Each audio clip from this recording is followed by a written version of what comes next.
Hello दोस्तों, welcome back to my channel once again. जो लोग पहली बार मेरे चैनल को प्लीज़ आप लोग सब्सक्राइब कर दीजिएगा। इस वीडियो में हम लोग बात करने वाले हैं इंजीनियर्स इंडिया लिमिटेड के बारे में। इसका प्राइस आज के दिन हम लोग बात करें तो 191.89 के आसपास क्लोजिंग हमें देखने को मिली है। इसके अंदर हम लोग टेक्निकल्स की बात कर लेते हैं, यानी कि रिटर्न्स की बात करेंगे, कुछ अपडेट्स की बात करेंगे। उसके बाद हम लोग लेवल्स को एनालाइज करने की कोशिश करेंगे, क्या इसका सपोर्ट और क्या रेजिस्टेंस हो सकता है। सबसे पहले अगर हम लोग बात करें अपडेट्स में, तो यहाँ पर देखिएगा अच्छा खासा आपको डिविडेंड देती हुई आ रही है ईयर ऑन ईयर बेसिस पे।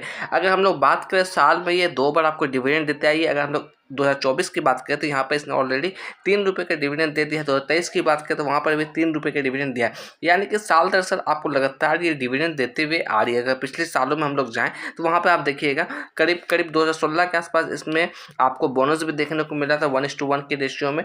तो अच्छा खासा आपको डिविडेंड देती आई है। 3 रुपये, 4 रुपये, 2 रुपये के आसपास का डिविडेंड आपको लगातार कंटिन्यू देती हुई आ रही है। अगर हम लोग पास्ट परफॉर्मेंस की बात कर लेते हैं इस स्टॉक्स के अंदर, तो आप देखिएगा पिछले 2 सालों में लगभग 163% का रिटर्न इसने बना के दिया है। यहाँ पे एक साल से कंपेयर करें तो सिर्फ और सिर्फ 48% का रिटर्न बना के दिया है। पिछले 3 महीने से हम लोग कंपेयर करें तो -24% का रिटर्न, यानी कि 24% आपका नेगेटिव रिटर्न यहाँ पे देता हुआ आ रहा है।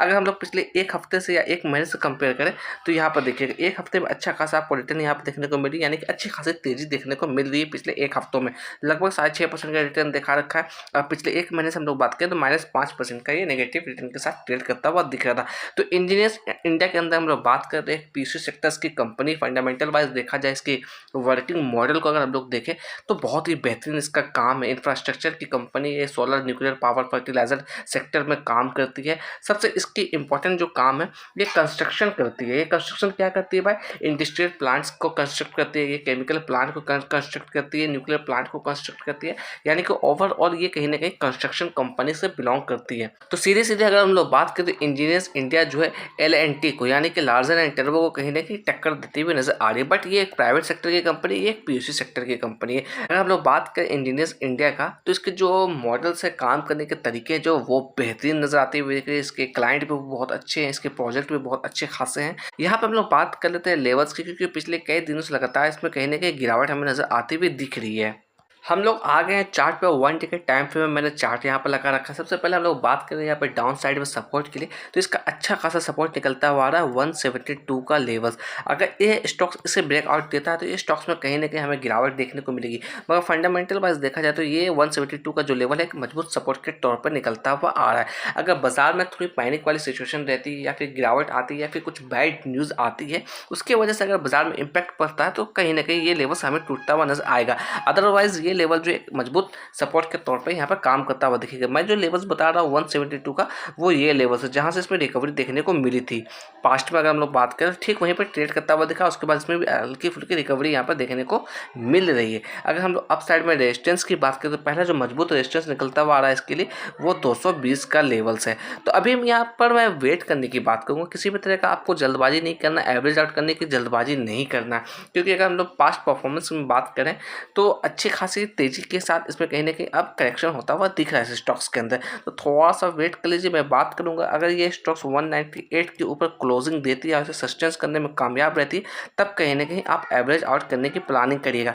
जो किसी ने ऊपर के जोन पर बाई किया हो, मैं यहाँ पर एरिया की बाई की बात नहीं कर रहा हूँ, जो ऊपर के लेवल पे बाई किया हो 260, 240, 280 के लेवल पे बाई किया हो, तो इस लेवल्स के ऊपर अगर निकलती सस्टेंस करने में कामयाब रहती है 198 के लेवल्स के पास, तब कहीं ना कहीं आप इसमें एवरेज आउट करिएगा।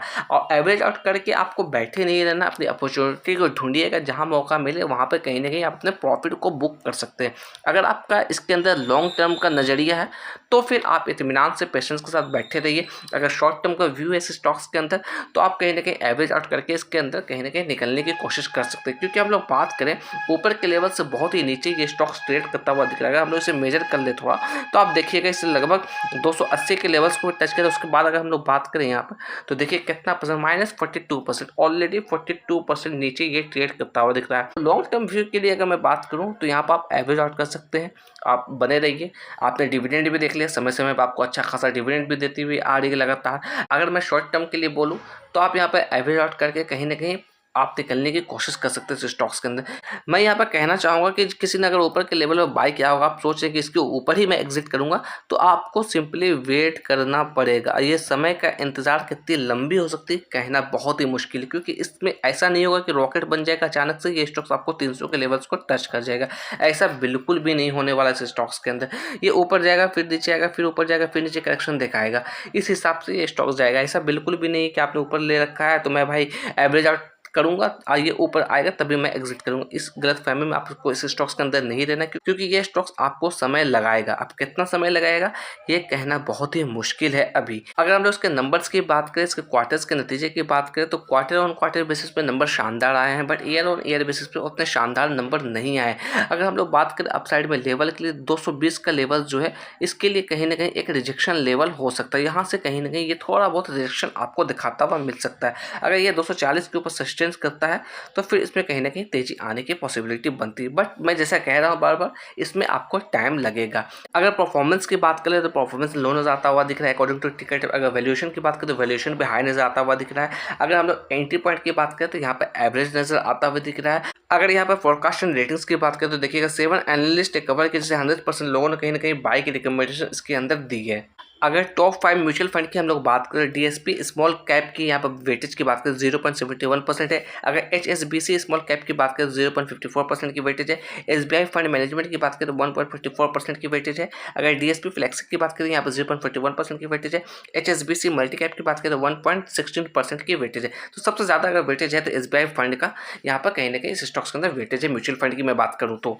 अगर यहाँ पर शेयर होल्डिंग पैटर्न्स की बात करें तो प्रोमोटर्स के पास 51.32% की हिस्सेदारी है। म्यूचुअल फंड की बात करें तो 5.77% की हिस्सेदारी है। डीआईएस की बात करें तो 5.25% की हिस्सेदारी है। फॉरेन इन्वेस्टर की बात करें 7.32% की हिस्सेदारी है।